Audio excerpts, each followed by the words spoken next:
श्री सत्य गुरुदेवाय नमः। प्रारब्ध के भरोसे बैठना चाहिए या नहीं। गुरु बताते कि है तो प्रारब्ध हमारा प्रधान, माने आगे आएगा, लेकिन बैठने वाला जो होता है प्रारब्ध को पकड़ करके, तो वो होता है कामचोर। मेरे प्रारब्ध में है कि वो चीज़ हमको मिलेगी, लेकिन हमको कर्मठ होना पड़ेगा। प्रारब्ध में तुम्हारे खाना है खाना, लेकिन आटा भी तुमको छानना पड़ेगा, मारना पड़ेगा, पानी लाना पड़ेगा, चूल्हा जलाना पड़ेगा, गैस जलानी पड़ेगी, बनाना पड़ेगा, तब तो तुम्हारे मुंह में जाएगा। ऐसे प्रारब्ध है तो हमारे लिए जरूरी ही, लेकिन उसके लिए हमको कर्मठ होना। हाँ, कई बार ऐसा हो जाता है, ये धन दौलत के लिए कोई किसी के नाम करके गया या कहीं पर किसी का गिर गया, किसी को मिल गया, वो भी कभी न कभी का कमाया ही हुआ होता है। उसके लिए कोई पहले मेहनत कर चुका, उसने उसका गुप्त दान किया होता है, तब उसको समय पर आकर के वो मिलता है। ऐसे कुछ भी नहीं मिलता संसार में। कहीं से अगर कोई किसी का कोई कार्य कर देता है तो उसका किए हुए होता है। कहीं पर बड़ा नाम होता है, उसका सम्मान होता है, तो पहले वो किसी को सम्मान दे चुका होता है। इसलिए हमको प्रारब्ध के भरोसे बैठना नहीं, अपने कर्मठ होना है। हमेशा कार्य में रत रहो। प्रारब्ध तुम्हारे साथ खड़ा ही खड़ा है, वो कहीं नहीं जाएगा, वो तो तुम्हें मिलना ही मिलना है। लेकिन हमको आलसी बन के नहीं बैठना। आलसी बन के बैठने से क्या होगा, जो हमारे प्रारब्ध में होगा वो भी सब चला जाएगा। जैसे दो बच्चे थे, एक ही कमरे में रहते थे, साथ साथ में पढ़ते थे। एक लड़का जो था वो हमेशा क्या करता था कि वो जो है नर्तकी के जब मौका मिलता तो नर्तकी के कोठे पर जाता, गाने सुना करता था। एक जो था वो हमेशा जब उसको मौका मिलता तो वो बढ़िया सत्संग चला जाता था। दोनों एक दूसरे को कहते रहते थे कि तुम्हें कभी मौका मिले तो हमारे सत्संग में चलना। दूसरा कहता था तुम्हें कभी मौका मिले तो हमारे जो है कोठे पर, वहाँ कोठे पर चलना, वहाँ घुंघरू की आवाज़ सुनना कितना अच्छा लगता है, इतना आनंद आता है कि अपने सब कम चिंता सब हमारी दूर हो जाती। सत्संगी था तो वो रोज कहता था हमारे साथ सत्संग में चलो। तो भाई एक दिन ऐसा हुआ कि जो सत्संग करके लौटा लड़का, लेकिन उसने एक अपना स्थान बना रखा था, क्योंकि कमरे में ताला था, ताले की एक ही चाबी थी। दोनों में से जब इकट्ठा होते थे तभी वो दोनों ही कमरे में जा पाते थे। तो उन्होंने एक स्थान बना रखा था अपना कोई पेड़ के नीचे, कि जो जल्दी आ जाएगा वो वहीं पर ही बैठा मिलेगा। वहीं पर दोनों लोग मिलकर के तब जाते हैं। तो भाई जो लड़का सत्संग जाता था, तो वो सत्संग जाता था रोजाना, तो उसने क्या किया, उसको आने में थोड़ी देर हो गई, क्योंकि उसके पैर में चोट लग गई अंगूठे में, जिससे वो लंगड़ा लंगड़ा कर आया तो उसको टाइम लग गया। और जो कोठे में जाता था वो आकर के जौन है वहीं पर पेड़ के पास बैठ गया। इंसान की आदत होती है कि जब वो बैठेगा तो खाली नहीं बैठता। धीरे धीरे वो अंगूठा अपना लगाता लगा, फिर लकड़ी उठाया, उसको जमीन में ऐसे चलाने लगा। देखा कि नीचे से कुछ चमकदार चीज दिखाई पड़ती। उसने चमकदार चीज दिखाई पड़ती है तो उसने देखा, और भाई उसने कहीं पर कोई सामान लकड़ी लकड़ी ला के गहरा खोदा, तो उसमें देखा एक घड़ा था, और घड़ा ऊपर से ढका हुआ था। उसको लेकर के जैसे निकाल के रखा, इतने में उसका वो वाला दोस्त आ गया जो सत्संग में गया हुआ था। उसके आते ही कहा, भैया तुमने बड़ी देर लगा दी। कहा, हाँ, हमारे पैर के अंगूठे में चोट लग गई, इसके कारण ही हम चलने में थोड़ा टाइम हमको लग गया, इसलिए देर हो गई। उसने कहा, पता नहीं क्यों तुम सत्संग जाया करते हो, इतना टाइम भी लगाते हो, देखो हमको कितना बढ़िया ये देखो घड़ा मिल गया। सोने का घड़ा था, उसको लेकर के भाई वो जल्दी बल्दी घर के अंदर गया। अब दोनों मन में सोचने लगे कि ये तो सत्संग जाता था, इसके तो चोट लग गई, और हम तो रोज वहाँ कोठे पे जाते थे, हमको तो घड़ा मिल गया, भरा हुआ पूरा। अब वो जो सत्संग जाता था उसके मन में ये विचार आया कि अरे सच में हमारे साथ तो बड़ा गलत हुआ, ऐसा क्यों हुआ, हम जौन है गुरु से अपने पूछेंगे जाकर।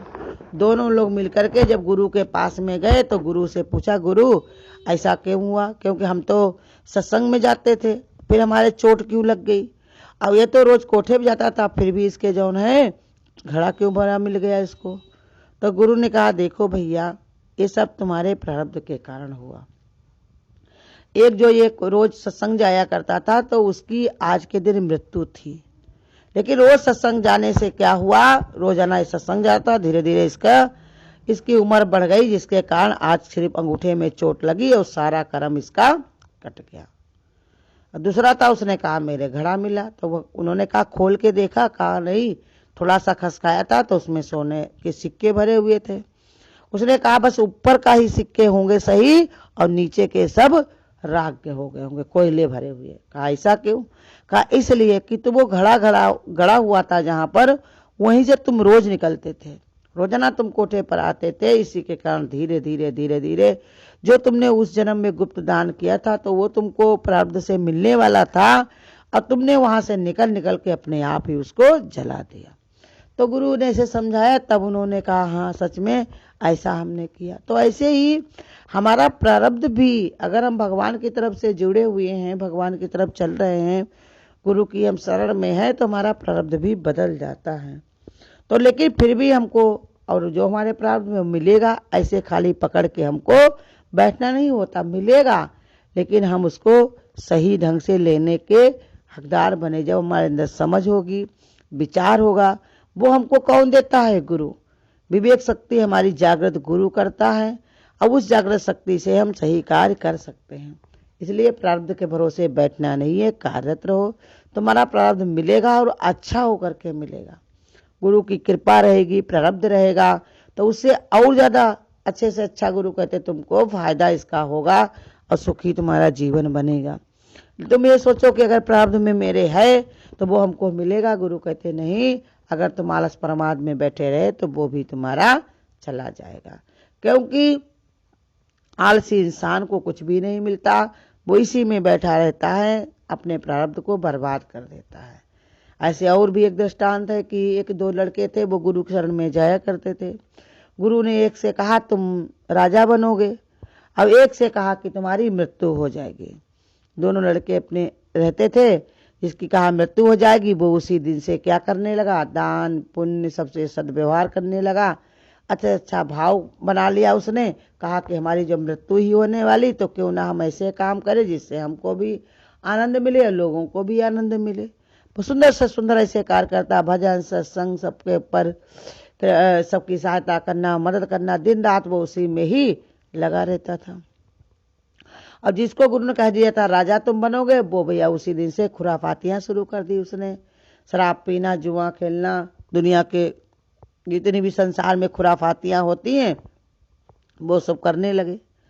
जब 20 साल के हो गए लड़के, दोनों में गुरु के पास पहुंचे, जाकर के गुरु से कहा कि गुरु हमको तो आपने बताया था कि राजा बनोगे, और आज तक हम राजा नहीं बने, और जिसको कहा था तुम्हारी मृत्यु होगी उसने कहा हमारी मृत्यु नहीं हुई।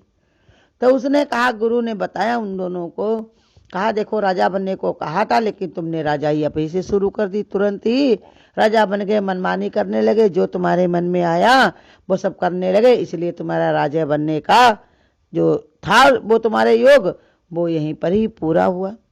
और कहा, उसने कहा हमारी मृत्यु, तो उन्होंने कहा तुम तो मृत्यु को भी जीत गए हो, क्योंकि तुमने मृत्यु को न समझ के उसके लिए थकार के नहीं बैठे और ज्यादा परमार्थ करने लगे, इसलिए तुमने मृत्यु को भी जीत लिया।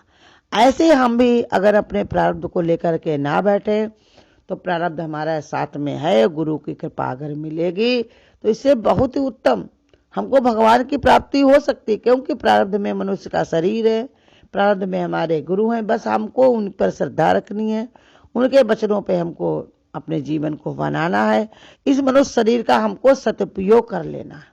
यही गुरु कहते हैं हमारी परम सिद्धि है, इसी से हमारा उद्धार कल्याण हो सकता है। प्रारब्ध को अगर लेकर के तुम बैठे रहोगे कि हमें मिलेगा तो मिलेगा तो जरूर, लेकिन कब मिले, तो इसके लिए गुरु कहते तुम्हारे पास समय नहीं है, समय है बहुत कम, काम है बहुत ज्यादा, अपने कार्य में रत हो जाओ। संत महात्मा तो देखो कितना बड़ा प्रारब्ध लेके चलते हैं, सबके सिर मोहर बनते हैं, सबको आदर करते, सम्मान करते, लेकिन उसको पाने में वो बैठते नहीं है, वो कार्य में हमेशा रत रहते हैं, क्योंकि उनका विचार ये नहीं है कि हमारे प्रारब्ध में हमको ये मिलेगा, उनका विचार ये है कि अपना प्रारब्ध हमको खुद ही बनाना है। उनके अंदर इतने हौसले बुलंद होते हैं जिससे वो अपने अंदर ऐसी उन्नति कर लेते हैं कि प्रारब्ध की भी उनको चिंता नहीं रहती है।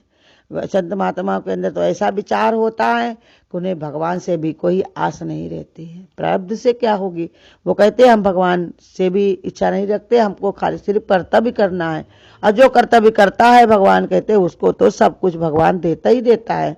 शांति, तृप्ति, सुहता, प्रेम, हर एक चीज भगवान उसको देता ही देता है। उसके लिए उसको प्रारब्ध में बैठने की जरूरत नहीं है। हमेशा कार्यरत रहो। जब तुम कार्य में रत रहोगे तो तुम्हारा भगवान ने कहा शरीर भी शुद्ध होगा, मन भी शुद्ध होगा। बहता पानी निर्मला, रुके तो गंदा हो। रुकना नहीं है, हमेशा अपने कार्य में रत रहो। तुम्हारा प्रारब्ध कोई ले नहीं सकता, तुम्हें मिलेगा। और भी अच्छा जब होगा, गुरु कहते हैं जैसे सोना को आग में तपा दे तो कुंदन बनता है और सुंदर बनता है। ऐसे हम भी अगर कार्यरत रहेंगे तो हमारा प्रारब्ध हमको बड़ा ही सुख और आनंदित से मिलेगा। भगवान उसको बदल करके अच्छे से अच्छा करके देगा। जैसे बच्चे माँ के पास कुछ पैसे जमा कर देते तो माँ उसको बड़ा नोट बना करके, बड़ा पैसा करके बैंक में जमा कर देगी या चीज वस्तु उसको दिला देगी। ऐसे ही हमारा प्रारब्ध अगर भगवान के पास पड़ा है, हम कर्मठ हैं, हमारे अंदर ऐसी बुद्धिमानी है, ज्ञान है, तो भगवान उसी प्रारब्ध में हमको सब कुछ दे देगा। और मिला करके हमको बैठना नहीं है, हमेशा कार्य में रत रहना है। हरिओम। अगर आपको आज की वीडियो अच्छी लगी हो तो वीडियो को लाइक और शेयर करना ना भूलें।